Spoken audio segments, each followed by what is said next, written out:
নমস্কাৰ বন্ধু বান্ধৱীসকল, কি খবৰ চবৰে? আশা কৰোঁ ভালে আছে বুলি। অসমৰ নাম্বাৰ 1 প্ৰাইভেট জব পৰ্টেললৈ চবকে স্বাগতম জনালোঁ। আৰু আজিও আমি কিছুমান ভাল প্ৰাইভেট জব ভেকেঞ্চি অসমৰ আলোচনা কৰিম। আপোনালোক মই দেখাই দি আছোঁ এইটো পৰ্টেলৰ যোগেদি ক'ত কি ভেকেঞ্চি মুকলি হৈছে। খালি সম্পূৰ্ণ ভিডিঅ'টো চাবলৈ চেষ্টা কৰক যাতে চাকৰিবোৰ ভালদৰে বুজি পায় আৰু ভালদৰে আবেদন কৰিব পাৰে। চ' মনস্থ নকৰি ভিডিঅ'টো ষ্টাৰ্ট কৰিছোঁ। সদায় নিচিনা খালি গুগলত আহি টাইপ কৰি দিলে হ'ল আমাৰ চেনেলৰ নাম অসম জব ফ্ৰী নেটৱৰ্ক। সেনেকুৱা ৱেবছাইটটো আহি যাব, য'ৰ পৰা মই সদায় আপোনালোকক চাকৰিবোৰ আপডেট দি থাকোঁ। অসম জব ফ্ৰী নেটৱৰ্ক ৱেবছাইটৰ নাম হয়। আৰু এতিয়াও বহুত ভাল ভেকেঞ্চি পাই যাব। আজিও বহুত ভাল ভেকেঞ্চি আহিছে অন্য দিনৰ নিচিনা। ফাৰ্মা কোম্পানী লগতে medicine company. Pharma medicine company এটাই ভেকেঞ্চি হয় আপোনালোকৰ। আৰু ফাৰ্মা মেডিচিন কোম্পানী বুলিয়ে নহয়, ভালেমান বেলেগ প্ৰাইভেট জব ভেকেঞ্চিও পাই যাব বিভিন্ন ধৰণৰ। সম্পূৰ্ণ যেতিয়া ভিডিঅ'টো চাব তেতিয়া চাকৰিবোৰ ভালদৰে বুজি পাব আৰু ভালদৰে এপ্লাই কৰিব পাৰিব আৰু সেনেকৈ চাকৰি এটা পাবলৈ সক্ষম হ'ব। তাৰ আগতে যোৱাকালি যদি ভিডিঅ'টো চোৱা নাই চাব পাৰে। 10 পাছ যদি জব বিচাৰি আছে এটা কোম্পানীত, ভাল কোম্পানীত, তেতিয়াহ'লে এইটো ভিডিঅ' চাব পাৰে। বহুত এটা ইম্পৰ্টেণ্ট ভিডিঅ'। আৰু ফ্লিপকাৰ্টৰ ভেকেঞ্চি, পেটিএমৰ ভেকেঞ্চি, আগষ্ট মাহৰ যোনবোৰ ভেকেঞ্চি ওলাইছে কোম্পানী, বেংক, অফিচৰ সেইবোৰ vacancy, MNC company vacancy, all Assam private job, APDCLৰ vacancy, shopping mall, FMCG company vacancy চলি আছে। চ' বহুত ভেকেঞ্চি আপোনালোকৰ ডেইলি বেচিছত আহিয়ে থাকে। সেইটোৰ কাৰণে যাতে ভিডিঅ'বোৰ ৰেগুলাৰ চাব চেষ্টা কৰে, যাতে ৰেগুলাৰ আপডেট ৰেগুলাৰ পাই থাকে।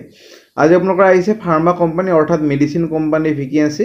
ফাৰ্মা কোম্পানীত কাম কৰিব বিচাৰিছে নেকি? যদি বিচাৰিছে এইটো ভিডিঅ' সম্পূৰ্ণ চাওক। লৱাৰ আছামৰ লগতে আপাৰ আছামৰ ভালেমান ভেকেঞ্চি এইটো ভিডিঅ'ত পাই যাব। চ' ফ্ৰেণ্ড, ভিডিঅ'টো ষ্টাৰ্ট হোৱাৰ আগতে এটা নটিফিকেশ্যন দিব খুজিছে। আমাৰ অসম জব ফ্ৰী নেটৱৰ্কৰ পৰা ভিডিঅ' চাই যোনে চাকৰি পাইছে বা চৰলিখিত হৈছে চবকে অভিনন্দন জনাইছোঁ। আৰু আজিও মই এটা দুটা কমেণ্ট পঢ়ি দিব চেষ্টা কৰিম যাতে আপোনালোকে মটিভেট হয় আৰু ভালকৈ যাতে চাকৰিৰ আবেদন কৰে। আৰু তেওঁৰ নিজৰ নামটো লেখা নাই, এতিয়া লেখা আছে thank you Assam job free network. দাদা মই BDM ইণ্টাৰভিউ দিছিলোঁ আৰু আজি জইনিং হৈছে আপোনাৰ তাত। এড পাই ইণ্টাৰভিউৰ বাবে গৈছিলোঁ, আজি জইনিং হ'ল। চ' বহুতে কমেণ্ট কৰিয়ে থাকে আৰু বহুত কমেণ্ট পাই ভালো লাগে।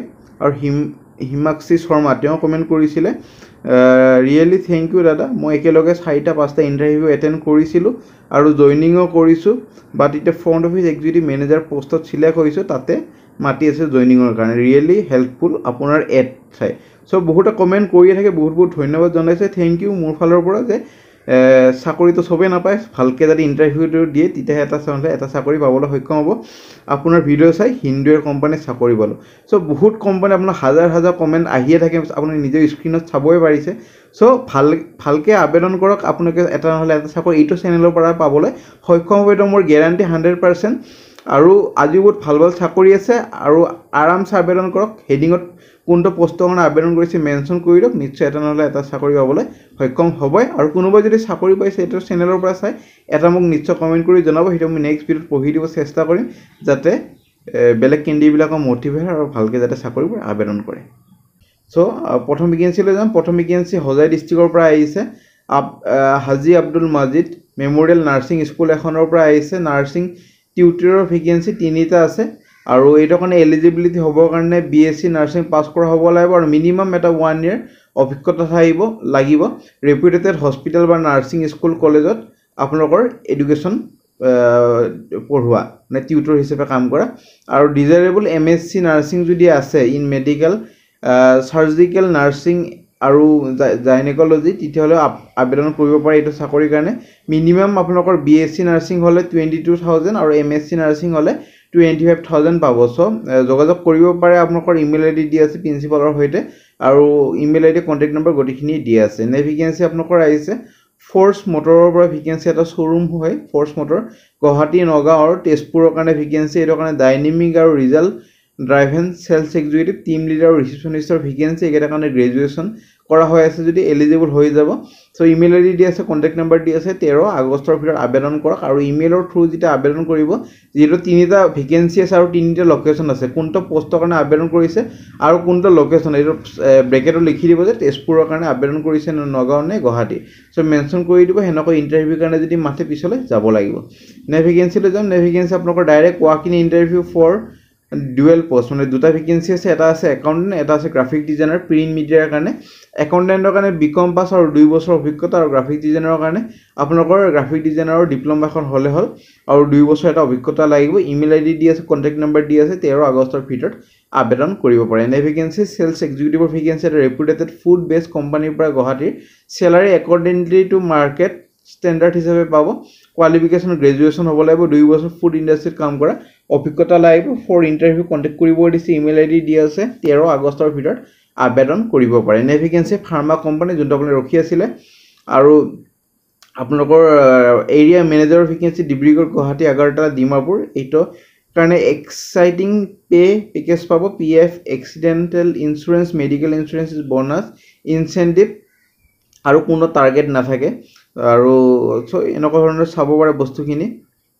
আৰু এইটো কাৰণে আপোনালোকৰ মিনিমাম 5 বছৰ এটা অভিজ্ঞতা লাগিব ফাৰ্মা কোম্পানীত আগতে কাম কৰা লাষ্টলৈ ভিডিঅ'টো চাওক আৰু এটা ফাৰ্মা কোম্পানী ভেকেঞ্চি আছে সেইটোত ফ্ৰেছাৰ্ছ হ'লেও চলি যাব কিন্তু এইটো ফাৰ্মা কোম্পানীত 5 বছৰ অভিজ্ঞতা লাগিব শেষলৈ চাওক মই দেখাই দি আছোঁ কোনটো ফাৰ্মা কোম্পানী কোনটো মেডিচিন কোম্পানীত আপোনালোকৰ ফ্ৰেছাৰ্ছ হ'লেও আবেদন কৰিব পাৰিব সেইটো কাৰণে নন ফাৰ্মা আৰু ফ্ৰেছাৰ্ছ এপ্লাই কৰিব মানা কৰিছে কিন্তু লাষ্টত যোনটো ভেকেঞ্চি আছে ফাৰ্মাত সেইটোত ফ্ৰেছাৰ্ছৰ পাৰিব ইমেইল আইডি কণ্টেক্ট নম্বৰ দি আছে যোগাযোগখিনি কৰিব পাৰে এনে ভেকেঞ্চি এছিষ্টেণ্ট টিচাৰৰ ভেকেঞ্চি যোনে ফ্লুৱেণ্ট হয় English for science CBSE school Mirza কামৰুৰেল চেলাৰী হ'ব নেগচিয়েবল কণ্টেক্ট নম্বৰ দিয়া আছে কণ্টেক্ট নম্বৰ দিয়া নাই ইমেইল আইডি দি আছে ইমেইল আইডিত নিজৰ ৰিজিউমিখন পঠাই দিয়ক 15 আগষ্টৰ ভিতৰত তাৰপিছত যদি ইণ্টাৰভিউ কাৰণে মাতা হয় আপোনাক জনোৱা হ'ব নে ভেকেঞ্চিলৈ যাম নে ভেকেঞ্চি ৰিকুৱাৰ্ড মাইক্ৰ'বায়'লজি আৰু chemist PDW plant at Chandrapur মাইক্ৰ'বায়'লজিষ্টৰ যোনখন ডিগ্ৰী থাকে আপোনালোকৰ সেইখন হ'লে হ'ল আৰু ইমেইল আইডি কণ্টেক্ট নম্বৰত এপ্লাই কৰিব পাৰে যদি ইণ্টাৰেষ্টেড হয় নে ভেকেঞ্চি পাৰ্ট টাইম আৰ্ট টিচাৰৰ ভেকেঞ্চি কিজি জোৰডৰ পৰা এইটোৰ কাৰণে আপোনালোকৰ ডিগ্ৰী ইন ফাইন আৰ্ট বা ডিপ্ল'মা ইন ফাইন আৰ্ট কৰা হ'লে হ'ল আপোনালোকৰ 3 বছৰ বা 2 বছৰ কণ্টেক্ট নম্বৰ দি আছে যোগাযোগখিনি কৰিব পাৰে নে ভেকেঞ্চি ৱান্টেড 5জন টিচাৰ লাগে for primary section in the West Wood English medium school Guwahati 12 interview কাৰণে যাব পাৰে কালি আৰু পৰহি 12 আৰু 13 আগষ্টত এড্ৰেছ দি আছে Letu Ram Das market near SBI bank Pandu port road Adabari Guwahati contact number দি আছে যোগাযোগখিনি কৰি ইণ্টাৰভিউলৈ যাব পাৰে যদি ইণ্টাৰেষ্টেড হয় নে ভেকেঞ্চি আপোনালোকৰ আহিছে ফিমেল টিচাৰৰ ভেকেঞ্চি এখন প্লে স্কুলৰ পৰা ফাৰ্মগেট খানাপাৰা যাচ্ছে এইটো কাৰণে মণ্টেছৰী ট্ৰেইন যদি টিচাৰ হয় তেতিয়াহ'লে প্ৰেফাৰেঞ্চটো দিয়া হ'ব কণ্টেক্ট নম্বৰ দি আছে যোগাযোগখিনি কৰি যদি ইণ্টাৰভিউলৈ মাতে পিছলৈ ইণ্টাৰভিউলৈ যাব লাগে নেক্সট ভেকেঞ্চিলৈ যাম নে ভেকেঞ্চি আপোনালোকৰ আহিছে চাই biotech private limited area manager এইটো গুৱাহাটী লোকেশ্যনৰ ভেকেঞ্চি 3টা ভেকেঞ্চি আছে এইটো কাৰণে গ্ৰেজুৱেশ্যনৰ লগতে 1 year এটা এছিষ্টেণ্ট ব্ৰাঞ্চ মেনেজাৰ হিচাপে কাম কৰা অভিজ্ঞতা লাগিব আৰু MR অৰ্থাৎ মেডিকেল ৰিপ্ৰেজেণ্টেটিভৰ ভেকেঞ্চি গুৱাহাটীৰ কাৰণে 4টা নগাঁৱৰ কাৰণে এটা মংগলদৈৰ কাৰণে এটা গোৱালপাৰাৰ কাৰণে এটা শ্বিলঙৰ কাৰণে এটা আৰু তুৰাৰ কাৰণে এটা এইটো কাৰণে মিনিমাম 6 মাহৰ এটা অভিজ্ঞতা বিচৰা হৈছে গ্ৰেজুৱেশ্যন হ'ব লাগিব কোনো এজ লিমিট নাই যদি ইণ্টাৰেষ্টেড হয় আৰু অভিজ্ঞতাখিনি আছে ইমেইল আইডি দিয়া নাই ডাইৰেক্ট কণ্টেক্ট নম্বৰে দি আছে হোৱাটছএপ নম্বৰ হোৱাটছএপৰ নিজৰ ৰিজিউমিখন পঠাই দিয়ক তাৰপিছত যদি আপোনালোকৰ সিলেক্ট হয় শ্বৰ্টলিষ্টেড কৰা হয় ইণ্টাৰভিউলৈ কল আহি যাব আৰু কোনটো লোকেশ্যনত এইকেইটাৰ ভিতৰত চাকৰিটো কৰিব তেনে মেনশ্যন কৰি দিব একদমেই নাপাহৰিব নে ভেকেঞ্চি আপোনালোকৰ আহিছে টাইপিষ্ট কাম অফিচ এছিষ্টেণ্ট মেলৰ কাৰণে ভেকেঞ্চি এইটো কাৰণে আপোনালোকৰ গুৱাহাটী লোকেশ্যনৰ কাৰণে ভেকেঞ্চি এইটো কাৰণে মটিভেটেড আৰু ডিটেইল অৰিয়েণ্টেড টাইপিষ্ট কাম office assistant with strong English education background আৰু প্ৰফিচিয়েঞ্চি হ'ব লাগিব MS office Word Excel internet জানিব লাগিব কোনো ফিজ দিব দৰকাৰ নাই যদি ইণ্টাৰেষ্টেড হয় আপোনালোকৰ কোৱালিফিকেশ্যনটো মই কৈ দি আছোঁ কোৱালিফিকেশ্যন গ্ৰেজুৱেশ্যন আৰু ফ্ৰেছাৰ্ছ মই যে কৈছিলোঁ লাষ্টৰ বাৰে আপোনালোকৰ ফ্ৰেছাৰ্ছৰ চাকৰি এটা পাই যাব এইটোৱে ফ্ৰেছাৰ্ছৰ চাকৰি কণ্টেক্ট নম্বৰ কৰিব পাৰে কণ্টেক্ট ডিটেইলছত আৰু 12 আগষ্টৰ ভিতৰত আবেদন কৰক তাৰপিছত যদি ইণ্টাৰভিউ কাৰণে মাতা হয় আপোনালোকক জনোৱা হ'ব ফ্ৰেণ্ড আজিলৈ যদি ভিডিঅ'টো চাই ভাল লাগিল ভিডিঅ'টো লাইক কৰি দিব পাৰে আপোনালোকৰ ফ্ৰেণ্ডৰ সৈতে বন্ধু বান্ধৱীৰ ভিডিঅ'টো শ্বেয়াৰ কৰি দিব যাতে সিহঁতৰ হেল্প হৈ আমাৰ ইনষ্টাগ্ৰাম পেজ এটা আছে তাতে জইন কৰি থ'ব তাতে ভালেমান আপডেট পাই থাকিব আৰু WhatsApp group Telegram group Facebook group যদি জইন কৰি থ'ব তাতেও ভালেমান আপডেট পাই থাকিব আৰু অৰিজিনেল কপিবোৰ পাই থাকিব আজিলৈ আগলৈ ভিডিঅ'বোৰ চাই থাকিব আৰু যদি চেনেলটো ছাবস্ক্ৰাইব কৰি থ'ব যাতে ভালেমান জব আপডেট পাই থাকে আগলৈ